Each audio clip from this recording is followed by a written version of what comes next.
Trump is, in effect, the recruiter-in-chief for ISIS. ISIS wants nothing more right now than to have the world divided into Judeo-Christian on one side and the Islamic world on the other.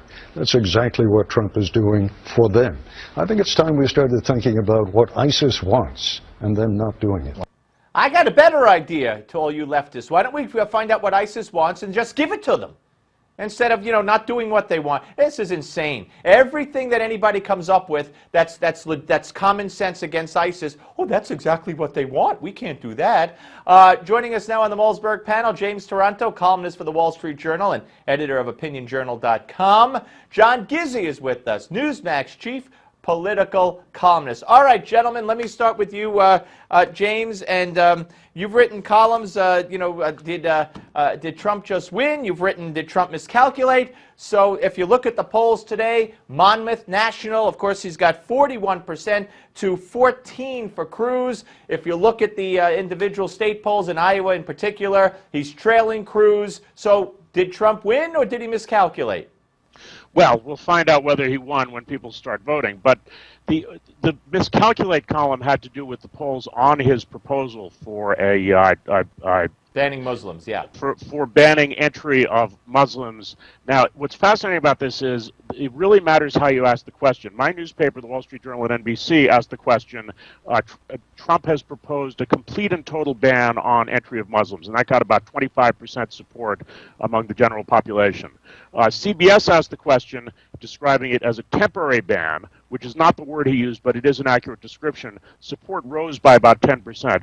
Rasmussen then asked what was the closest version to the way Trump actually formulated it, which was a ban until our representatives figure out what's going on. And that actually had plurality support overall and overwhelming support from Republicans. Yes. So I think Trump may have a political winner here at the debate on Tuesday if he can emphasize that what this plan has been overstated. John? I would generally agree with what James has to say, except with one corollary. After decades of covering the Iowa caucuses and the New Hampshire primary, I find that one thing about people who participate is that they're poll hostile. In Iowa, the turnout is a small group, smaller maybe than the Republicans in general in the Hawkeye state, and they're people who are determined to go and sit through caucuses. Generally, their results defy the polls. Ditto for New Hampshire, whose voters are independent and flinty, and I can say that. I'm a New Englander myself. All right. Go ahead. I should add to that in New Hampshire, registered independents are allowed to vote in the Republican or Democratic primary, right. So that who exactly is the electorate is a little bit hard to determine in advance. And the national polls, in addition to that, are questionable because there is, in fact, no national primary electorate. All right, let's look at the NBC poll that came out today that had the head-to-head matchups. By the way, also, Sanders is closing the gap in Iowa and in New Hampshire as well. But let's talk about the head-to-head. John Gizzi, you got Clinton would trounce Trump by 10%, but would lose to Rubio and Carson. How do you explain that? Well, again, I'm not poll-driven, and quite frankly, I think this emphasis on polls, Steve, detracts from a discussion of policy, which we're in desperate need of from candidates of both parties. That said, there probably is something to the poll in the idea that people have a very familiar face of the party that's in the White House and want some kind of acceptable change. And certainly Senator Rubio would appear to be one of the more acceptable agents of change within the opposition party. And what about it, James? Well, we are almost a year out from the election, 11 months or just short of 11 months.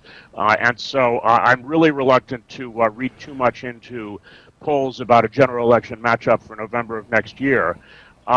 I've heard people say they don't think that Trump could possibly win, that he's unelectable. My initial impulse would be to agree with that. On the other hand, Trump is so unlike any anyone either party has ever nominated, that I think if he gets the nomination, it's, who knows what's going to happen. That makes it all the more difficult to read anything meaningful into these polls. All right, one final one for you. I don't want to throw you a curve. 20 seconds each. Let's start with you, John. Top Army commander today ordered that Sergeant Bo Bergdahl will face a court-martial on charges of desertion and endangering troops stemming from his decision to leave his post in 2009. Your take? My take is that he not only is following the Uniform Code of Military Justice, but he's doing precisely what members of Congress were clamoring for increasingly, and it was probably a good decision. And I'd say at the White House, despite the warm welcome to the Bergdahl family, one can hear a sigh of relief there. Really? All due respect, John, and I'll give this one to James, I would have thought the White House would have leaned on these people not to put them on trial.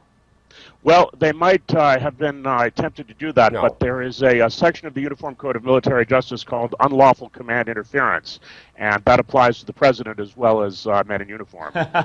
Why let that stop them? Nothing else has. Exactly. Guys, thank you very, very much. I appreciate it. Up next, folks, John Sununu. But first, tomorrow night, tune in for Newsmax TV's special coverage of the Republican presidential debate beginning at 10:30 p.m. Eastern. I'll be co-hosting with my colleague J.D. Hayworth. That's 10:30 p.m. Eastern, and it's only, I say here, on Newsmax television. It's going to be quite a show, I promise you. Tomorrow night, 10:30 Eastern. Be there.